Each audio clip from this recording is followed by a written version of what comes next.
नमस्कार, मैं आरवी सिंह यादव और आप देख रहे हैं मेरा YouTube channel RV Singh Yadav editor. अभी सरकार बनी नहीं है और उससे पहले ही तमाम खींचतान का मामला चलने लगा है। लेकिन एक नेता का काफ़ी भला हुआ है और वो नेता है प्रफुल्ल पटेल। आप जानते होंगे प्रफुल्ल पटेल को। वो शरद पवार की पार्टी में थे और उसके बाद जब उनके भतीजे ने उनकी पार्टी को तोड़ा तो वो उनके साथ चले गए थे।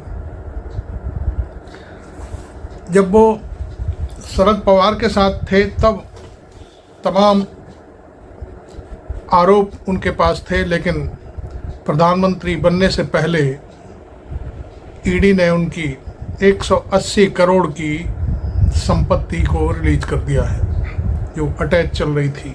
ईडी ने अटैच किया था, उसमें बहुत सारी संपत्तियां थीं। एक खबर तो ये है। दूसरी खबर मैं आपको बता दूं,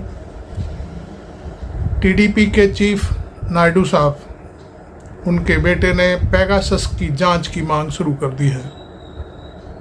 अभी तक तो एक डिमांड थी कि लोकसभा अध्यक्ष का पद दिया जाए, फाइनेंस मिनिस्ट्री दी जाए और गृह मंत्रालय दिया जाए। ये तीन बड़ी मांगें थीं और चौथी मांग ये पेगासस। आपको मालूम होगा पेगासस क्या था। पेगासस एक ऐसा यंत्र था जिसके ज़रिए से आप किसी के भी फ़ोन की सारी इंफॉर्मेशन ले सकते हैं। उसमें मैं आपको बता दूं, भारत के 300 से भी अधिक पत्रकार थे जिनके फ़ोन पेगासस में डाले गए थे। मेरे पास भी इस तरह का मैसेज था और मेरा फ़ोन भी पेगासस में के घेरे में लाया गया था। देश में तमाम पत्रकार हैं, बहुत सारे पत्रकार हैं जिनकी फ़ोन की इस तरह से जांच हो रही थी।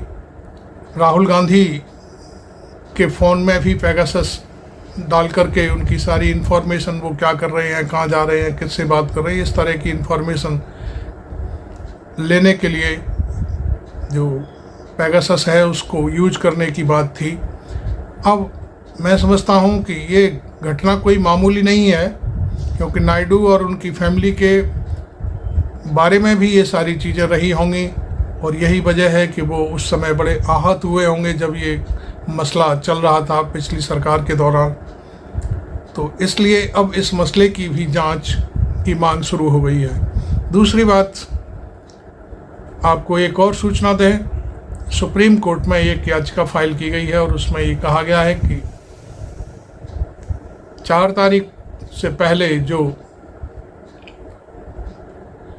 एग्जिट पोल किया गया था जिसमें 400 पार दिखाया गया था संसद की सीटें भारतीय जनता पार्टी को, उसके बाद अमित शाह और नरेंद्र मोदी ने खुल कर के कहा कि आप 4 तारीख को खरीद लें, बहुत कुछ होने वाला है। 4 तारीख तक जो भी परचेज कर लेगा उसकी वो माला माल हो जाएगा। इस तरह का बाजार गर्म होने वाला है। ये सारी चीज़ें उस याचिका में फाइनल की गई हैं। आपको मालूम है कि जैसे ही रिज़ल्ट 4 जून को आया, शाम होते होते 6000 तक का अंक नीचे गिर गया शेयर बाज़ार, और उसमें उस समय जो सूचना थी कि 25 लाख करोड़ का निवेशकों का नुकसान हुआ था। ये सारी कहानी सबसे पहले राहुल गांधी ने उठाई, इसकी जांच कराई जाए, और उन्होंने तो यहाँ तक कहा था कि जेपीसी का गठन करके इस मसले की जांच कराई जाए कि किसने ये सारी चीज़ें की और क्यों की, उसके पीछे मकसद क्या था। मकसद साफ जाहिर होता है कि अडानी की जो कंपनियां थीं, अमित शाह और नरेंद्र मोदी के एक छोटे से 2 बयानों के बाद इतने शेयर खरीदे गए कि सबसे ज़्यादा फ़ायदा अडानी की कंपनियों को हुआ। तो ये कितनी बड़ी बात है कि देश की जनता के साथ जो मजाक किया गया, जो निवेशक हैं उनके साथ जो मजाक किया गया कि आप खरीद लो, और सवेरे ही फिर पैसा वो निकाल लिया गया और सारे शेयर धड़ाम हो गए। तो इसकी 10 तक अब सुप्रीम कोर्ट में पहुंच गई है। सुप्रीम कोर्ट आगे इसकी सुनवाई करेगा, क्या होगा वो आगे हम बताएंगे आपको, लेकिन कहानी अब यहाँ तक पहुँच गई है। चौथी खबर हम आपको बता दें, केसी त्यागी ने एक और बार्गेनिंग शुरू कर दी है। उनका बयान है कि इंडिया गठबंधन से प्राइम मिनिस्टर पद देने की बात चल रही है। ये बहुत बड़ी बात है। आपको सुन कर के हो सकता है मजाक लगे, लेकिन ये मेरा अपना बयान नहीं है, ये केसी त्यागी का बयान है। वो सारे काम इंडिया गठबंधन के इस बयान को देकर के वो एनडीए में अपनी पकड़ मजबूत बनाना चाहते हैं, और वो पकड़ में बहुत सारी चीज़ें हैं। हो सकता है डिप्टी प्राइम मिनिस्टर का पद हो सकता है गृह मंत्रालय भी हो, और हो सकता है और भी कई चीज़ें हों। हालांकि जहाँ तक मेरा अपना सोचना है और जो बात मेरे सामने आ रही है, उसमें लोकसभा अध्यक्ष का पद, फाइनेंस मिनिस्ट्री, गृह मंत्रालय सहित करीब 6 बड़े मंत्रालय टीडीपी के द्वारा मांगे गए हैं। बात उनकी जायज़ भी है, वो सरकार में शामिल होकर के सरकार बनवा रहे हैं। 16 सांसद हैं उनके, तो नेचुरल है जब 16 सांसद हैं तो उनको बड़ी चीज़ चाहिए। ये बात तो टीडीपी की तरफ से। इधर 12 सांसद जेडीयू के हैं, तो नीतीश कुमार भी कोई ना कोई बड़ा सौदा चाहते हैं, और वो भी अपनी बार्गेनिंग केसी त्यागी के थ्रू करा रहे हैं कि देखिए हमारे पास वो चीज़ खड़ी हुई है तत्काल, वो लोग हमें देने को तैयार बैठे हुए हैं, आप जल्दी करिए। इसकी तस्दीक केसी त्यागी के जो बयान की तस्दीक है वो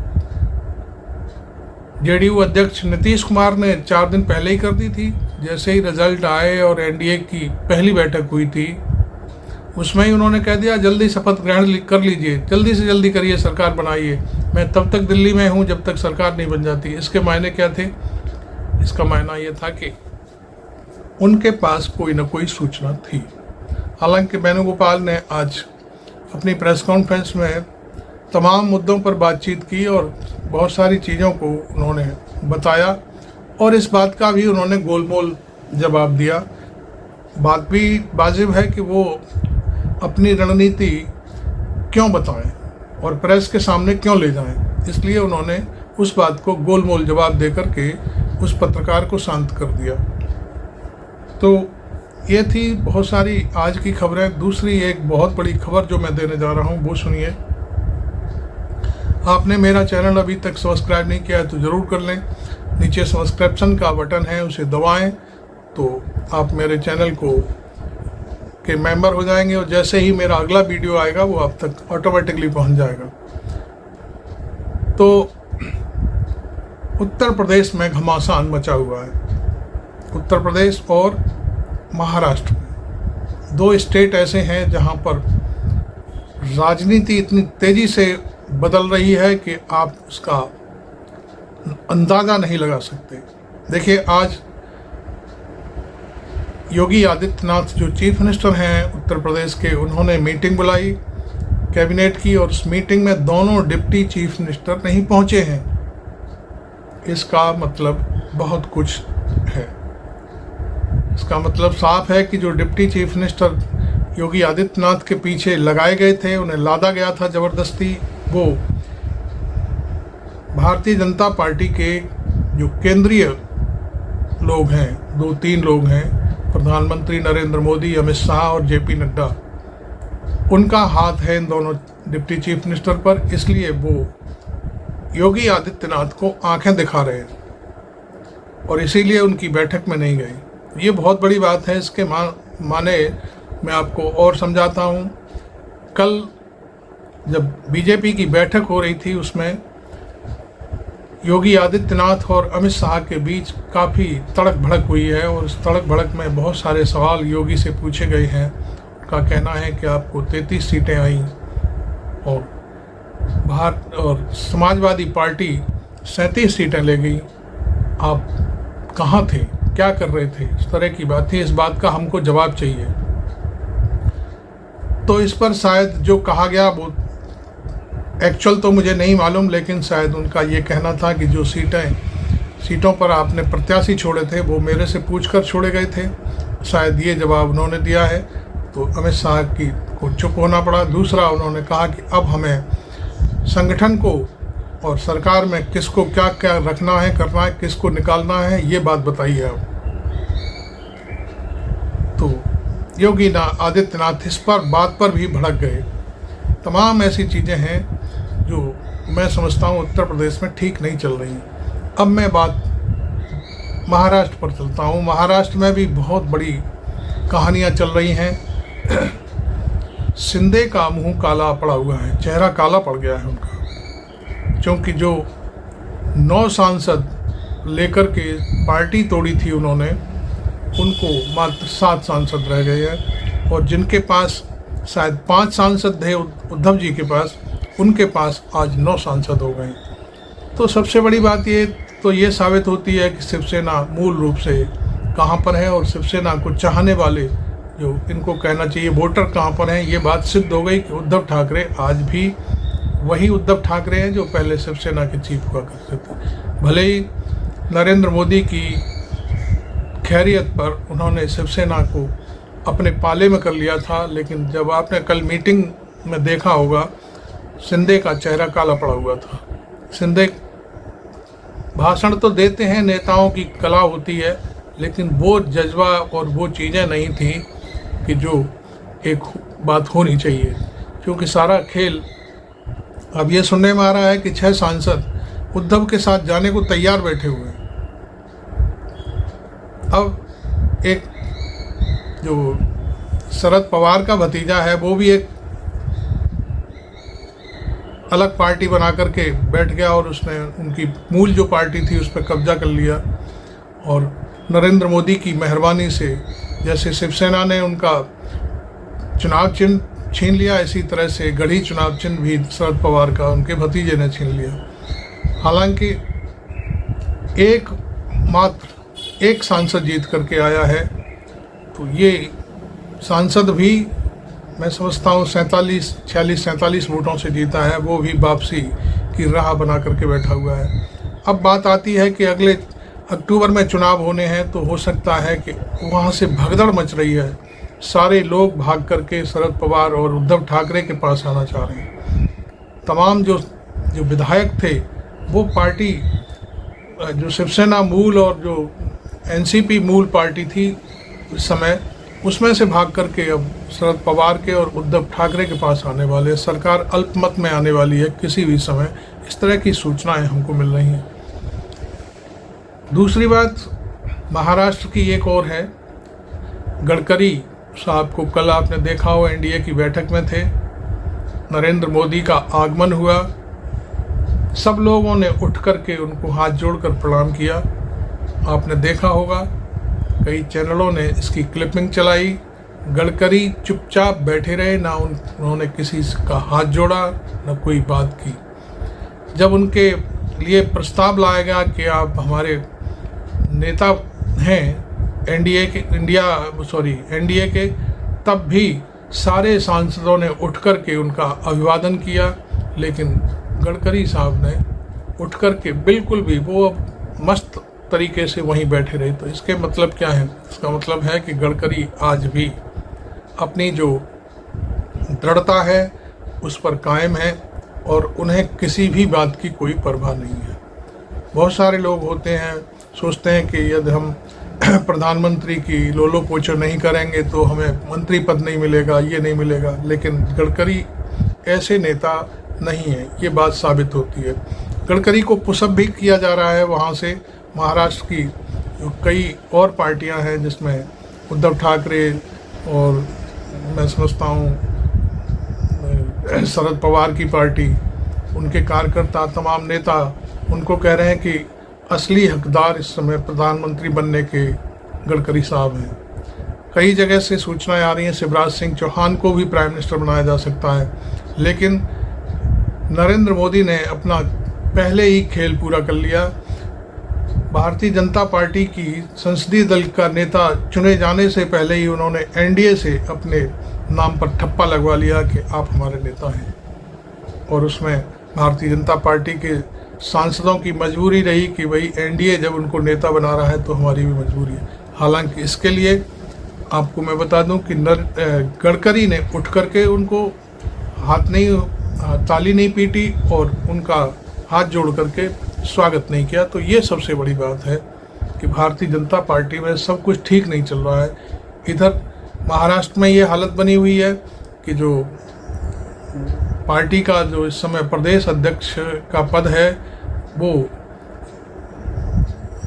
उसे हथियाने की बात चल रही है कि किसी तरह से हमको मिल जाए, और डिप्टी चीफ मिनिस्टर के रूप में जो वहाँ पर सज्जन हैं उन्होंने तो बयान दे दिया कि मैं डिप्टी चीफ मिनिस्टर का पद छोड़ रहा हूँ और मैं संगठन के लिए काम करूँगा। तो उसका हो सकता है कि उनकी निगाह उसके ऊपर हो।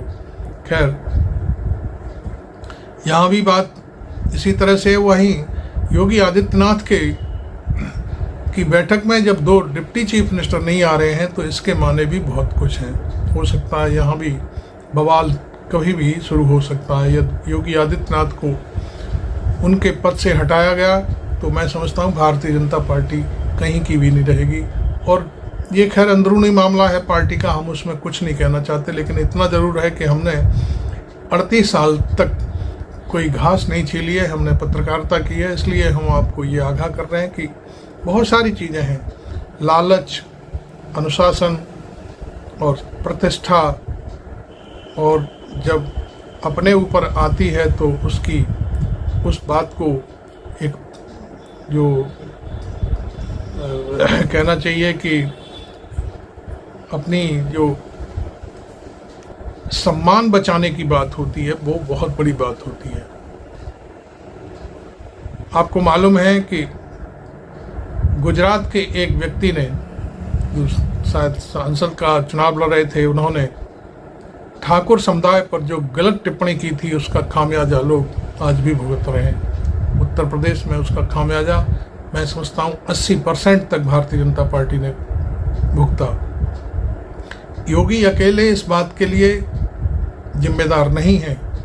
अयोध्या के लल्लू सिंह ने तो वो कमाल करके दिखा दिया कि जो हार है उसमें घी का काम किया, छौंक लगाया। उन्होंने कह दिया कि संविधान बदला जाएगा, आप 400 से ज़्यादा सीटें दे दीजिए हमको। तो ये बात पूरी तरह से, ये संदेश पूरी तरह से पूरे देश में चला गया, और संविधान बचाने के लिए जो दलित और गैर दलित और बैकवर्ड के लोग हैं, उन्होंने ये कसम खाई कि भारतीय जनता पार्टी को हम इस हद तक नहीं जाने देंगे, नहीं पहुंचने देंगे कि वो संविधान बदलने के लायक सांसद भी ले आए। और इसका यही कारण है कि भारतीय जनता पार्टी केवल 240 सीटों पर सिमट करके रह गई। हालांकि गोदी मीडिया ने बड़े बड़े दावे किए, गोदी मीडिया के तमाम एंकर और पत्रकार खुद बन गए, अब हमारा बहुमत पूरा हो गया, इस तरह की क्लिपिंग चल रही हैं। अमन चोपड़ा के टीवी पर इस तरह की बातें चल रही हैं जब रिजल्ट आ रहे थे तब। तो ये चीज़ें, इनको भुलाया नहीं जा सकता, बहुत सारी चीज़ें हैं। खैर, अब मैं आपको नरेंद्र मोदी के इस सरकार के ऊपर जो काले बादल हैं उनके बारे में भी बता दूं। नरेंद्र मोदी आज भले ही प्रधानमंत्री बन जाएं, और बन भी रहे हैं, राष्ट्रपति भवन से उनके पास न्योता आ गया है। हालांकि कांग्रेस के पास सबसे बड़ी पार्टी होने के नाते अभी तक ये निमंत्रण नहीं आया है। तो वेणुगोपाल जी ने कहा है, शायद जयराम रमेश ने भी कहा है कि ये निमंत्रण देर से भी आ सकता है, उसकी कोई हमें जल्दबाजी नहीं है, और नहीं भी आएगा तब भी उन्हें कोई ज़्यादा परवाह नहीं है। तो खैर, वो बेफिक्र है, कांग्रेस बेफिक्र है और बहुत खुश है। कांग्रेस ने जो प्रोग्रेस की है उसके कहाँ 47 सांसद थे और आज उनके 100 सांसद हो चुके हैं। और मैं समझता हूँ आगे चल कर के कांग्रेस और प्रोग्रेस करेगी। उनके कार्यकर्ताओं में, उनमें और जो नेता हैं उनमें जोश आ गया है। कांग्रेस से मैं समझता हूँ 100-125 लोगों ने पार्टी छोड़ी और उन्होंने सबको टिकट दिया भारतीय जनता पार्टी ने, सबके सब हार गए। तो इसलिए कांग्रेस में जो मजबूती है वो कांग्रेस के लोग जानते हैं कि अब हमारा ठिकाना यहीं पर है। उनके 2-3 लोग हार गए हैं, उनका इलाज कांग्रेस पार्टी नहीं कर पा रही थी, देखिए जनता ने इलाज कर दिया। देखिए मैं सबसे पहले कहूँगा, जो एक टोला बना था राहुल गांधी का विरोध करने के लिए, उसमें राज बब्बर, एक शर्मा जो हिमाचल से थे और 2-3 लोग थे, एक और थे हमारे कश्मीर के नेता। तो ये करीब 4-5 नेता ऐसे थे जिनको टिकट दिया कांग्रेस ने, और वो चारों पांचों नेता हार गए। इसलिए उनका इलाज जनता ने ही कर दिया। कांग्रेस शायद इलाज नहीं कर पाती क्योंकि वरिष्ठतम नेता थे और उन पर कोई उंगली उठती तो हो सकता है उनको बड़ा तकलीफ होती, उनके कार्यकर्ताओं को तकलीफ होती, उनके समर्थकों को तकलीफ होती। तो वो बहुत सारी चीज़ें हैं।